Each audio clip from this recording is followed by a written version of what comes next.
the pew, and I am that guy, Jeff Davis. And so, as always, let me back up. I kind of stumbled over myself there. What we try to do here at Guy in the Pew is we take life's big questions and we look at them from a biblical point of view. And to help us do that, as always, is Michael Roundtree. Yes, I am that other guy. The other guy. That's you have right. a lot of fun saying that, don't you? I do. Yeah. It's Yeah. it's one of the highlights of the week. But there's another other guy there is who is today. on the Yeah, show. Yeah. One Hello. David Hayes, Hello. experienced podcaster, life Extraordinaire. coach. Yeah, Yes. absolutely. Look at him. Doesn't he have beautiful hair? Jeff's Actually, done you really, both you do. Yeah. You do too. It's kind of like Jeff's got a good Richard flow. Gere of the '90s kind of deal. Yeah. It's- Thank you. I compliment, right? I mean, he got. what He was did it? have nice hair. Julia yes, Roberts, he did. you know. True, he true, got yeah, her, yeah, so, true. You know. That's good. So where are we Anyway. going? Where are we going with this? So the question of this day is going to be what, Michael? The question of the day. First of all, this is a Topo Chico. You ever had one of these? I have It's not. water, by the way. I'm not drinking beer on the podcast. But This guy. Oh Yeah. no, he put it away. Sorry. Yeah. So the question is, how do I succeed when I feel like quitting? How do I succeed when I feel like quitting? Okay. And it's less about like how do I succeed at getting an A on this test kind of deal, but the bigger, how can I live a successful life? It's that kind of big long-term picture. We all want at the end of our lives, we don't want two people at our funerals by obligation, Yeah, right? Yeah. I don't care if I die at 97. I want a packed house. I want people whose lives were impacted. I want to make a difference in this world, and I know that you do too. I know everybody does. So, except that there are times and there are seasons in life where we just want to throw in the towel. We want to give up. Yeah. And so, how do I succeed at life when I feel like quitting? So that's the question, and we kind of wanted to bring you in on this, David, because I know you and I and the three of us have had some really good conversations and felt like you had some great insight on this, particularly from the life of Moses. As Jeff said, we try to answer these questions from a biblical perspective, and so David, if you want to just however you want to start tackling that question, it's a giant question, but Right. yeah, why don't you just dive in? Yeah, I think that speaking as somebody who's under 30, this question seems to be a distant one. How do you finish well? Yeah. I don't think there's a lot of millennials asking the question, am I going to finish this race? Am I going to actually succeed? But what's so maybe we can actually park there for a second. Okay. So, like, I think that's a question that we should all think about, right? right? Yeah. And so you, as a millennial, like, how do you even start asking that question? Because Right. you're obviously asking that question, even though, Right. Lord willing, death is not near, right? Like, even though- Right. that sounds so morbid. Well, but- he's coughing over there. You but- got tuberculosis? Yeah, right. But I'll say this, kind of on that note, is I don't know who quoted this first, but it's a famous quote: "Start with the end in mind." Right. Mhm. And so I think that's Right. Yeah. Like, how do you even get your mind to go there Yeah. when, even millennial or not millennial, until people hit like 75, it's like death doesn't even cross their mind. Right. And I Right. think of Psalm 90, teach us to number our days so that we may gain a heart of wisdom. So is there anything you do in your life to kind of help you keep that end in mind, to help you keep thinking about the bigger picture things? There's a few things. I think some of them are experiences for sure that have put my perspective on eternal things. Things like my dad passing not too long ago. I think about things about just observing people that I really care about, and I look up to that speak about eternity frequently. They speak about life after death. They speak about times when what we see in front of our faces is not as relevant as what's to come. And so having those types of conversations, but also just pausing with the Lord, whether that's listening to a worship song or reading some scripture, or even just going about a day and seeing something that reminds me that this isn't going to be our forever home. And so that perspective really helps. And I think that for people that are kind of in my age range, 20s, 30s, maybe even 40s, the fear factor is more along the lines of, is this going to work? Mm. And then I think the fear factor becomes later on in life, is it too late? Right. Yeah. And I think that the story of Moses Yeah. hits the second fear factor question, even though it's the same thing. Even though it's the same thing, it's got different verbiage to it. Right. So yeah. I like that because something that as you were talking that I thought about was I like the way it sounds kind of funny, but I like the story of Moses because, especially me at 43, it's not too late to start. You know, even my dad is 63, or no, he's 65, 66, something like that. Anyway, it's not too late. Yeah. It's never too late to start or to continue. Right, You know, Right. Yeah. and so I love that about the story of Moses because he was 80. 80 Yeah. when it really started. Right. He tried to start it himself at Yeah. what was it, 40ish? Yeah. Before 40. Yeah. And it just wasn't the right timing, and God had a lot to do with him, but that to me is just I love that fact, and that's something that helps me in my life to kind of keep a perspective of it's not too late.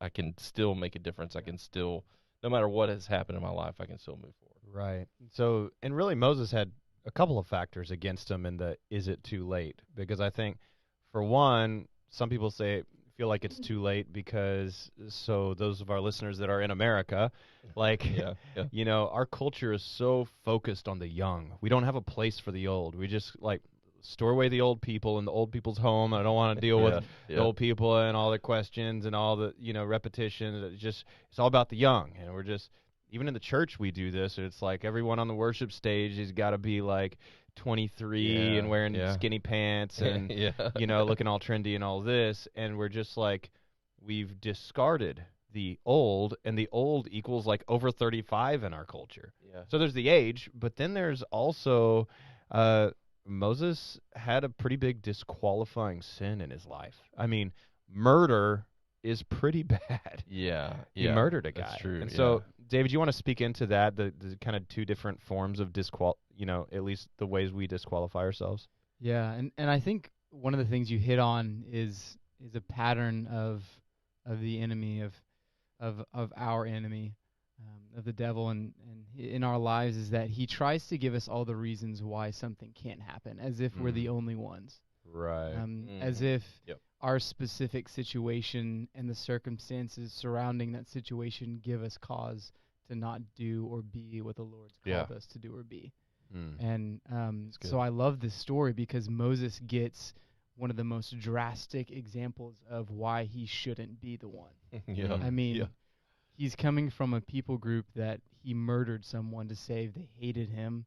They called him an outcast. And then he's from the royal family that sent him into the wilderness. I mean, he was a murderer. He was hated. He was despised. And now he was nothing. Can you imagine trying to re-enter a situation after 40 years without a job? I mean, it's like, what did you do for the last 40 years? Well, nothing. I watched over some sheep. Exactly. Oh, so you had some sheep? No, they weren't mine. So you went from Pharaoh's palace to watching someone else's sheep? Yeah, that's it. Yeah. That's wow. Good. So I can totally relate, and I'm sure some of our listeners can too, about like from our worldview and the Christian worldview, we would say our spiritual enemy, the devil. But even somebody who's like, thinks that's a little childish, or they picture the little red creature with the pitchfork, and they're like, I can't imagine that. You hear that inner critic. Like, I don't care who you are, even if you don't believe in the devil, you hear that inner critic telling you, it's actually like the opposite of that old Saturday Night Live skit. You're not good enough. You're not smart enough, and doggone it, people don't like you. You're too young for it. Do you remember Stuart Smalley? Stuart Smalley. Do you remember it? Was. I'm good enough. Oh, that's I'm so great. smart enough. Anyway, doggone it, people like me. Yeah, I totally relate to that. Well, what does it tell us about God that He chooses somebody who's in such a scenario to lead such a massive shift of, I want you to confront the most powerful man in the world, Pharaoh. I want you to confront the most powerful man in the world and ask him to do something completely unreasonable. Yeah. Let 2.5 million economic drivers to Yeah. your Yeah. to your whole system. Let them go. Yeah. I mean, so what does it tell you about God and his nature that he does that kind of thing? Yeah. Especially as it maybe you can connect it to this whole success thing. Yeah, I think one of the most fascinating pieces of this story is the way that God frames this conversation with Moses is not the way that Moses receives it. His filter of thought wasn't ready for what the Lord said. And so his filter of thinking was, okay, based on what you're telling me, can I accomplish what you've said? And I think that's probably most of our frames of thinking. That's how we filter thought based on what you've shared with me. Can I do what you've asked? And so that's how Moses frames this conversation with the Lord when the Lord says, I am going to come and save the Israelites. I want you to go and lead for me, with me. You know, I am going to do these mighty signs and wonders. Would you be there? And I am going to go with you, and I'm going to be there for you, and it's going to be by my hand that the Israelites are sent away from Pharaoh. The only way, and I think that Moses did, which is similar to the way we do, he could frame it was saying, what you're saying seems a little too big for me. Or what you're saying seems a little bit too skilled or requires too much power or influence or resources. This is beyond me to do it. And really that was never God's point in the first place, but I relate to him because I do the same thing. Yeah. I do the same thing of somebody asks me to do something, or I feel like the Lord might be asking me to do something. My immediate response is, let me look at the circumstances and the details of my qualifications. But that's kind of the point, right? Right, exactly. This is like God put you in that situation because you can't do it. Right. Yeah. Right. So when you're in that place of you have our spiritual enemy, that inner critic telling you can't do it because of this, you can't finish because of that, you're not going to be successful for these 17 reasons. What do you do? How do you respond? First, kind of experientially, personally, and as much as possible, how much, and just relating it to the story of Moses, and how do we respond when we feel disqualified? Yeah, I love that, and I think the dialogue between Moses and the Lord in this, and I kind of introduced it just a second ago, but it's funny because it goes back and forth from Moses saying, I'm disqualified, to the Lord saying, I'm qualified. And so it's almost like the Lord sidesteps Moses' questions on, am I the right person? He says, no, I'm the right God. And so I think for us, and for me, what I have to do, what I must do, is not to try and make sense of all the circumstances and all of the reasoning, why it's the right time, right place, right people, but look to the one who's calling as opposed to the one being sent. And so I know in my life, and one story in particular, I was working for a major corporation and doing quite well at that job, and I felt like in about two years in, God wanted to shift me out and have me do something else. And so I was expecting him to come up with a brilliant strategic career plan shift. You know, he's the great planner, right? He's got all of these things in the works at the same time, so I'm sure he's going to let me in on all of these things. He delivered you like on tablets of stone. It was like a 7-year plan. It right? was, yeah, millionaire by 30. Those were his words. Nice. I'm just kidding. No, he actually said, "I'll tell you when you're done." Awesome. It's like awesome. Perfect.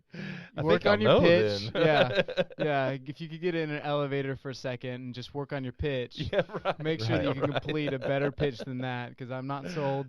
Give it another shot. Come back. Okay. So to come back to the story, so you're in this situation, you have all these disqualifying thoughts coming into your mind. Well, you don't have a plan, you don't have this, you don't have that, and the Lord is just saying, leave your awesome job to blank, and he's not even telling you what. Okay, and so how do you get from there? Well, actually, you just told us. He just told you to just do it. Yeah, he just blanket statement. He said you'll understand after you do it. Exactly. Yeah. Okay, well, we have to ask you, do you understand now? I do. Is there clarity? Actually, I do. Yeah, sitting on the other side of About 5 years past that, I do have clarity, and So it was 5 worth years it, of just even though it was clarity. hard. Wow. It was clarifying slowly in the 5 years, Mhm. but I think what's really interesting for me is God didn't budge. Like, he didn't budge on his stance of, this is what I'm calling you to do. And I don't think the Lord stands in that way very frequently. I think we expect him to always be that crisp and that clear and that loud, but he really isn't. I mean, you look at the life of some of these saints of old, and we were like, oh, Abraham's life was just him and the Lord every moment of the day. Well, actually, there's a few specific moments when the Lord tells him what to do. He lived a long life. There's Yeah. just a few Yeah. that we have. And so for me, this was one of those few moments in my life that he was very clear about the direction he wanted me to take, a major direction.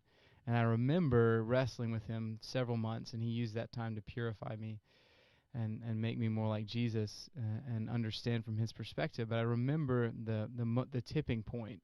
I was on my way home from work, still working at the same job. I was in my car. I was listening to a song, and the song it was talking about kind of how life is a vapor, that things can go quickly, that you don't recognize how quick your life moves, and in light of history, it's just so short. And for some reason, Holy Spirit just showed up in that moment, and it clicked. It wasn't about having the right plan. It wasn't about understanding all the details. He just sunk in to that moment and said, I'm worth it. And it was as if I had this whole reel of life and other people's stories playing through my head, realizing all of these sacrifices for the Lord are worth it, no matter if I end up having a terrible time with finances and places to stay, and I end up having to do jobs I don't want to do, and in any of those things, but he's worth it, and he's called. And so for me, I think the worst thing that we can do is to try and get into the zone of making the instructions of the Lord as practical as possible and make sure that all of our circumstances are prepared for his call. When in reality, the most important thing we can do is to do what he did with Moses. And he said, no, it's not about you. It's about the fact that I am is going with you. And those things can be answered. Those things can be solved. And sometimes he does that. But that's not what you bank on. It's on who goes with you. And so I think for us, from your original question, what do you do in those moments? I got to remind myself of who it is. I got to remind myself of who it is that I'm chasing after. Who's the most important part of this story. So, yeah. That's good.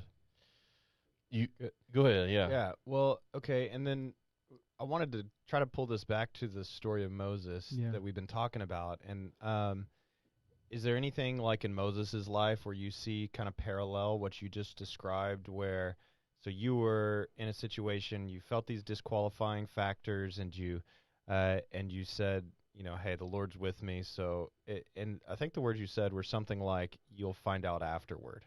So kind of pull that into the story of Moses for us. Yeah, absolutely. So there's a really peculiar part in this passage that I didn't notice until just recently, reading it over again. But Moses wants clarity on the end destination. Moses wants clarity, and actually, I'm going to look at it here in the passage. But he wants an absolute. He wants the Lord to tell him, this is exactly what's going to happen. It's how it's going to happen. You're guaranteed success. He wants a sign to prove it. I know that feeling. Yes. It's a conversation I have with the Lord frequently. God, if you can remove yourself from the situation and just give me the evidence, Yeah, right. give me the resources, but if you could go ahead and leave, I'll handle it on my own. Well, he says something that's peculiar. He asks for that clarity and the sign, and the Lord comes back and says, this is the sign to you. Here's how you'll know. When this is all over, you'll be back on this mountain worshiping me. That's how you know. And it's such a funny phrase because it didn't give Moses anything he wanted. Yeah. By the time he's back, he obviously knows that this was the right thing. But the Lord's wise like that. He banks in what's most important, and he knew the most important thing was Moses going with the Lord, not this proof of all of these details being flushed out. So I don't know if this necessarily ties into the story of Moses, but just in dealing with clarity and life and that sort of thing.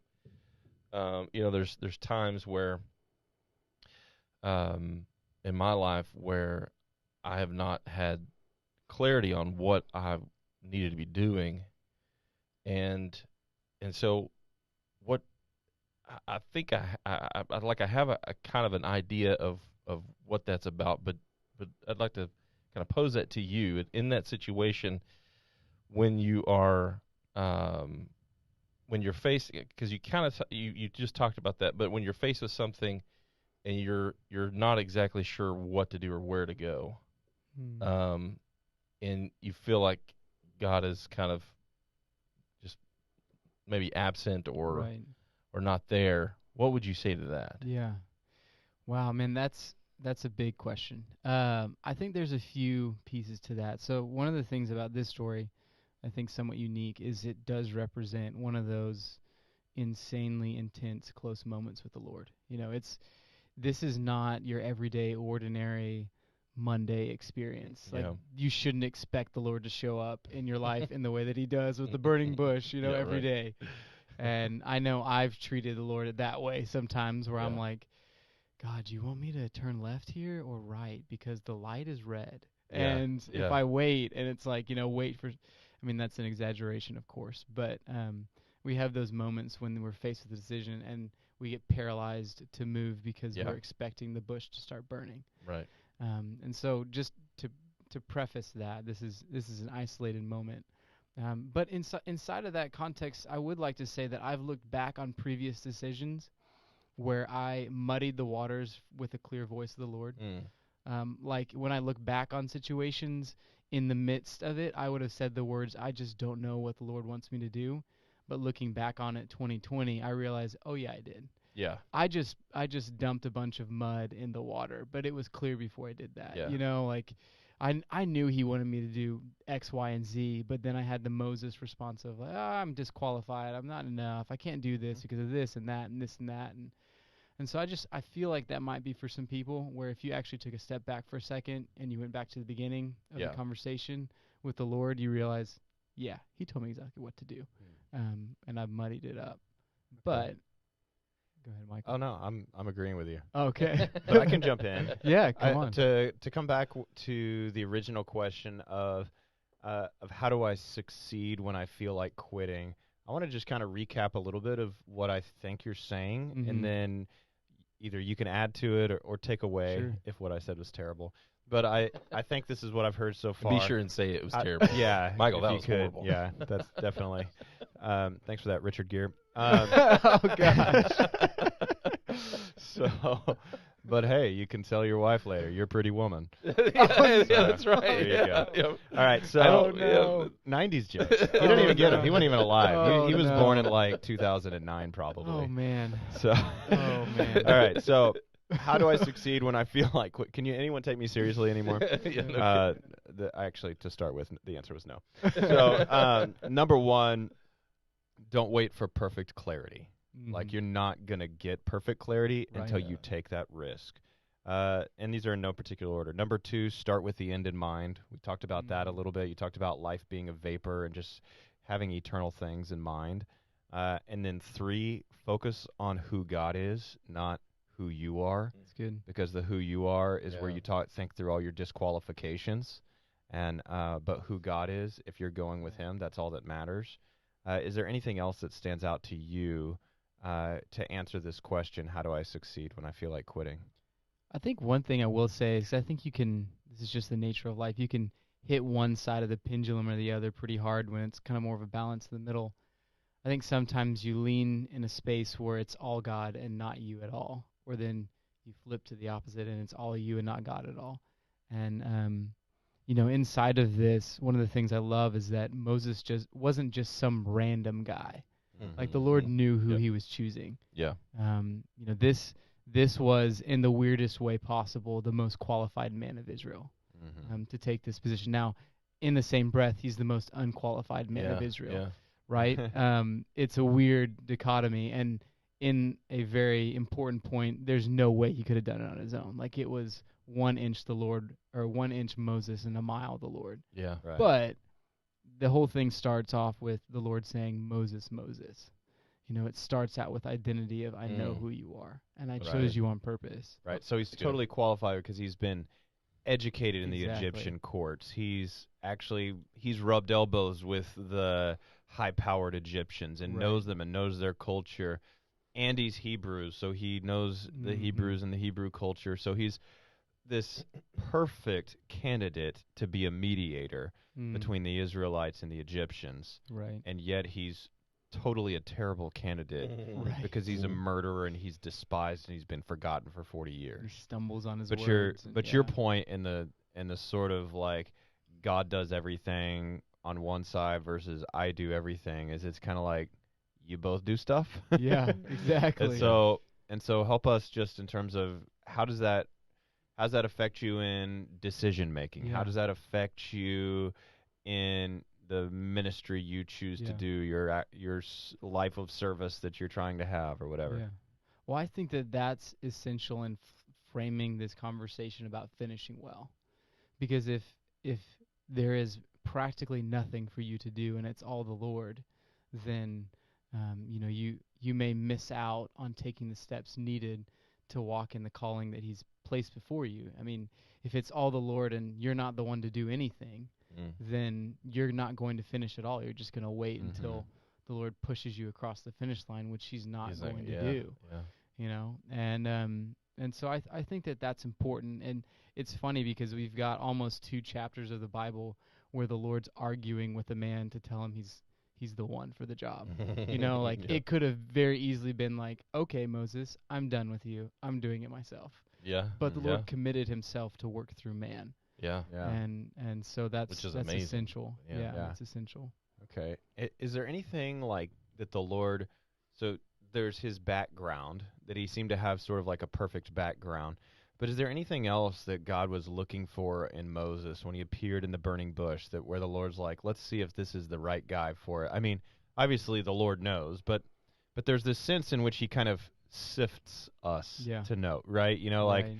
where I think of Genesis chapter 22 after Abraham shows his willingness to perform the sacrifice and the Lord says, now I know that you would have done this. Well, the Lord in His omniscience knew, but by experience only knew after the test. Right. It's this kind of strange notion. But Right. is there anything that the Lord was looking for in Moses to see if this is my right man? And the reason I ask that is I want to have that quality, Right. whatever it is that the Lord's Yeah, no looking kidding. for, Yeah. because I know that if I lack this quality, I won't finish well. So is there anything that you see in that kind of burning bush appears to him that the Lord's looking for? Yeah, I think there's just 2 things that come to the forefront. One, I didn't, again, this is the first time I've ever seen this, but this whole interchange, this whole interaction with the Lord and Moses starts once Moses turns aside to look. And I actually did a little bit of a word study on what that actual word in the Hebrew means, the turn aside word. And it's really interesting. I mean, this one, I think, from my totally unscholarly opinion, it's a really cool translation to turn aside. But it also means to leave behind, or to separate yourself from, or to turn away from one thing to another. And so, Okay, so to interrupt you real yeah. quick, so to just paint a picture of the scene, burning bush appears to Moses, and so the Lord calls out to Moses from the bush. No, that's what's so interesting about it. And I love that translation because I think some of us think that like Moses is walking up the mountain and straight in front of him is this glorious burning bush, like a firework in front of him that's no way he could miss it. But really that indication of turning aside makes it sound like he could have missed it. Like Right. it makes it sound like this wasn't straight in front of him. It wasn't obvious. It wasn't clear. It wasn't, I'm going to stop you in the middle of your tracks to show you this burning bush. It was, there's something in my peripheral that I need to go investigate. Like there's something in the distance, or there's something hidden away, or there's something that I need to actually go and fight to discover. It uses that kind of language, which is so good for us. So Exodus 3:4, when the Lord saw that he turned aside to see, then God called to him out of the bush, saying, Moses, Moses. And he said, here I Yeah. am. So you're saying there's a characteristic in Moses that God was looking for, Yes. that whatever that characteristic was that caused Moses to turn aside and see what this strange sight was, the burning bush, that characteristic is what God was looking for in this future mediator. Right. So this future deliverer. So how would you describe what that characteristic was? I'd almost call it like a holy intrigue. And I think I've seen a lot of people that have this. I think I've seen a lot of people that maybe take this to a far extreme, you know.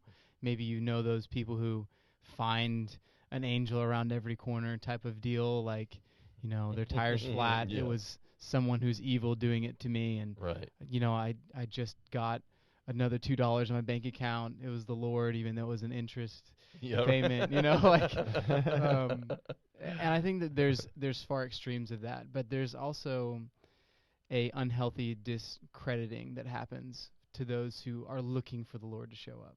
And so I think Moses had this desire for something holy, something amazing, something great to happen in his life, and he was looking for it. He was hungry for it. Wow. And would you say that that's, do you feel like that's something that was developed over those wilderness years? I ask that because I just think of, you know, at the beginning of his life, he was, you know, he saw himself as a deliverer, but he takes matters into his own hands and murders an oppressor.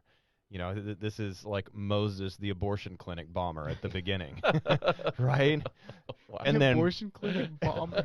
I'm just saying, Is that a thing? people bomb abortion clinics. It's been done. We shouldn't laugh, but anyway. Wow. Sorry, that was a terrible analogy. Okay, I'm sorry. That's- He murdered a guy. It's actually, I think it's a pretty good analogy. But It's he's pretty good. taking matters It is. into his own hands, in his own pride, in his own strength. And then after 40 years of wilderness, then he's of this humble disposition of, Right. I'm going to seek after exactly God. right. To me, I think the wilderness was part of what prepared him to be in a position to say, you know what, it's not going to be me that's earning this deliverance. It's not going to be me and my awesome background and my, Yeah. you know, my strength pulling this one off. If Right. it's going to happen, it's going to be the Lord. And I just know from my own experience and from anyone's experience and what the Bible so often teaches, that season of hardship, of suffering, of second guessing, there's actually kind of like a benefit in all of that and what it does for us over the course of time, and Yeah. creating a humility Yeah. Right. so that we can have that spiritual curiosity, so to Right. speak. So. Absolutely. Absolutely. So in your life, what can you give us an example of what spiritual curiosity or intrigue might look like, either your life or what you've observed? Yeah, absolutely. I can think of two, one really, really practical and then one more of story form, but I'll go away with start with the practical one. So something that I don't always succeed in doing, but I try to do, is every quarter I try to find a legitimate amount of time, maybe a day, to just get away from all of it and spend time with the Lord and just say, what do you have for me in this next season?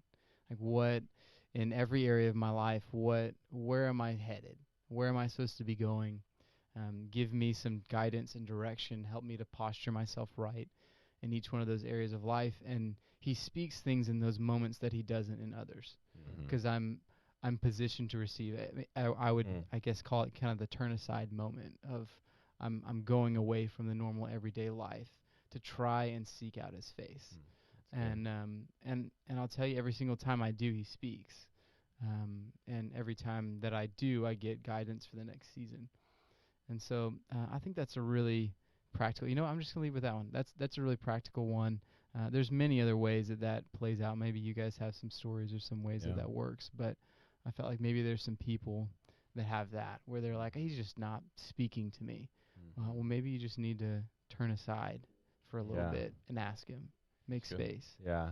Yeah, and I find that sometimes the Lord will there's those sort of demarcated seasons where you're creating space for Right. that. And then I think there's just like this way of life where I've had the Lord speak to me through a dream that's so easy to forget the next morning. But then I read in the book of Daniel, and Daniel records his dream. Yeah. Right. You know, or I think you know, and even to run with that example, I had a dream. I guess it was in like around winter 2015 that in November of 2016 that my friend Greg was going to start a coffee shop.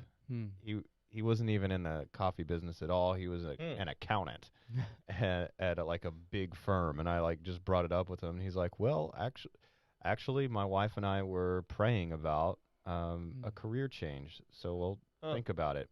So fast forward a little bit, a couple of weeks later, he's been doing some internet research on coffee business, and he comes across this this thing is called Summer Moon Coffee, and he's comes to church that day, and he's talking to another friend about it, and they happen to be next to my wife, and he's like, "Yeah, I found this, certain kind of coffee. It's called Summer Moon Coffee." And my wife says, "Summer Moon Coffee?"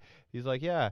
Well, as it turned out, my wife grew up being best friends of the founder of Summer Moon Coffee, Right. Wow. which is 180 miles away in Austin. Like, there's no reason for them to have that connection. Yeah. And so I can hook you up with and I just advise her to franchise. So now, or to give franchise, right? So there were all these connections that came together.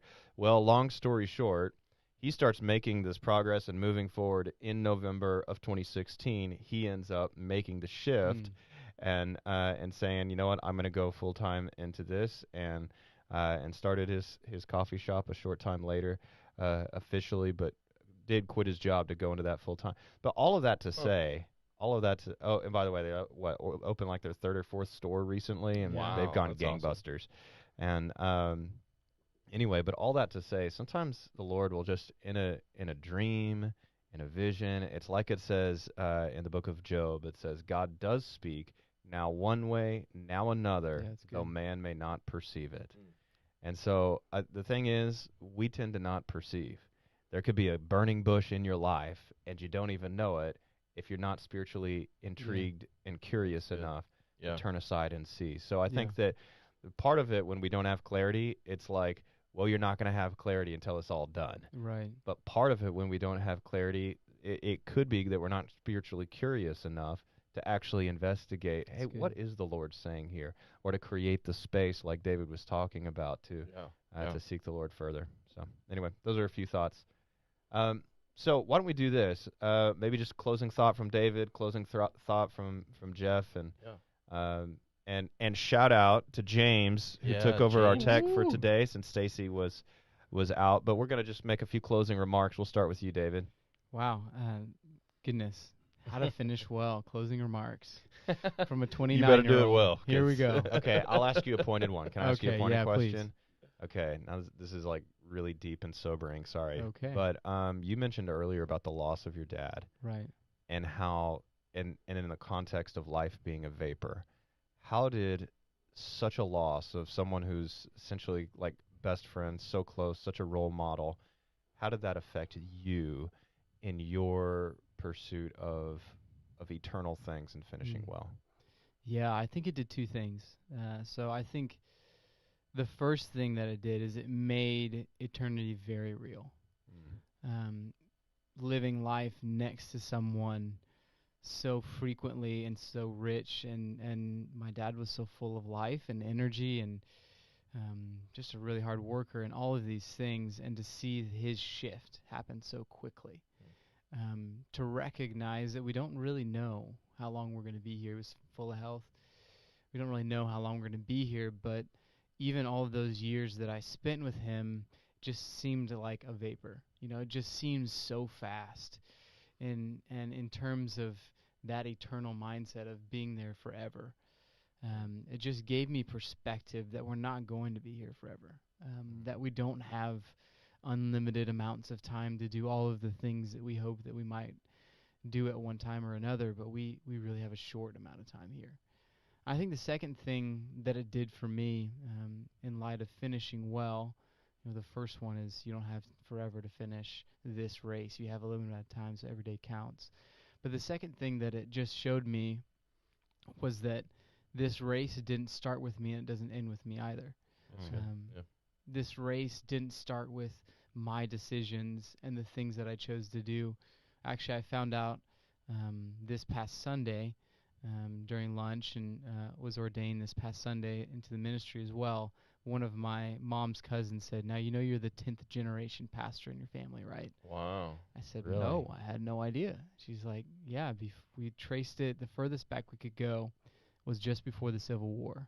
Wow. And incredible. he had the name and all of these kinds of things, and I had no idea. Wow. And that's just, I mean, that's not to say that being in the ministry is any better than anything else, but it just put into context the fact that one of my relatives before the Civil War even happened was fighting for the Lord, and his decisions and his actions and his choices have trickled down all the way to me.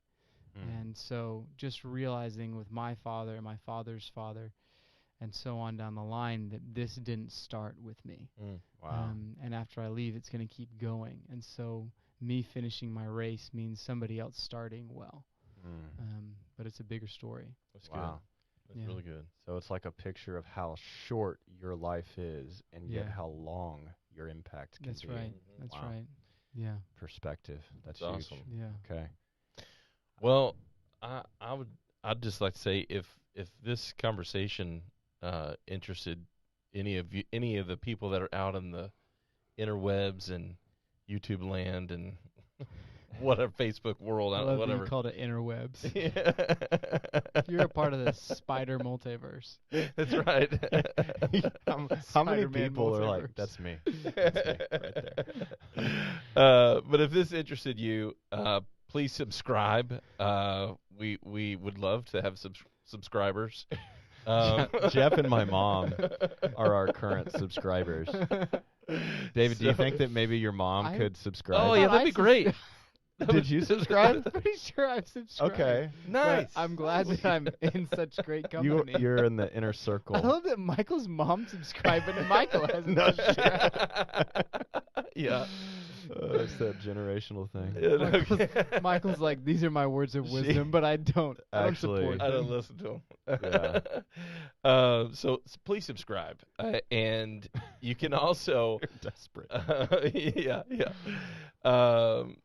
There was we actually so this conversation is loosely based off of the sermon from this past Sunday. So if you're interested in that, you can go to Wellspring DFW. .org. Yeah, just in their interwebs. Yeah, that's right. That's right. And find that. You So can find it on YouTube if you search Wellspring Church DFW. You find all of our sermons. there you go. There you Yeah. go. So, David, why don't you pray for us Yeah. and pray for the people out there? And Absolutely. yeah. Absolutely.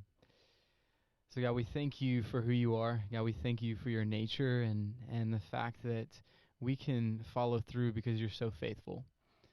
That there's no season of our life where you have decided to sit on the sidelines or hide away or take a break, but you're always faithful to us.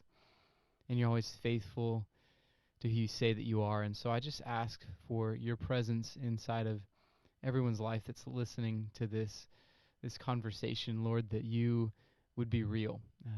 That if they are in a season where they need something that looks like a burning bush, God, that you would just show up, God. And if they're in a season where they just need a nudge in one direction or the other, or maybe they just need to move, they need to act, they need to decide, and the confirmation will come at a future date. Give them courage, Lord. Give them courage to take that step. Allow them to remember that their identity is in you and who you say they are, not in the substance of all of the right and wrong things that we do or say, but it's something greater than that, what your Son's done for us. So we love you, Lord, and we praise you. In your name we pray. Amen. Amen.